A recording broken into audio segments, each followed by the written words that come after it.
চলো আজকে বানানো যাক ধনেপাতার বেগুনি। অনেক তো হলো আলুর বেগুনি, বেগুনের বেগুনি, কুমড়োর বেগুনি।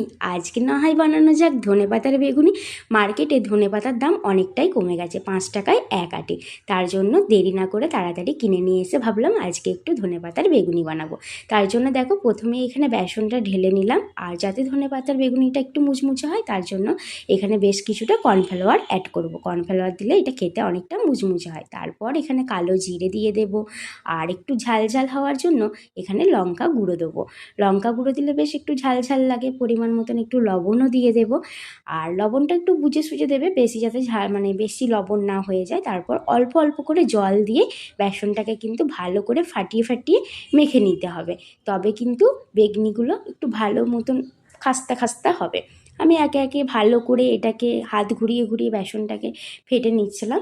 আর এই দিকে প্যান বসিয়ে দিয়েছিলাম, তেলও গরম হয়ে গেছে। তারপর কয়েকটা ধনেপাতা নিয়ে এইভাবে বেসনের সাথে মাখিয়ে একটু লম্বা লম্বা যাতে থাকে, যেরকম দোকানে হয় আর কি, সেরকমভাবে একটু প্যানে ছেড়ে দিচ্ছিলাম। দেখো একটা ছেড়ে দিয়েছি, পাশে আরও একটা দিয়ে দেবো।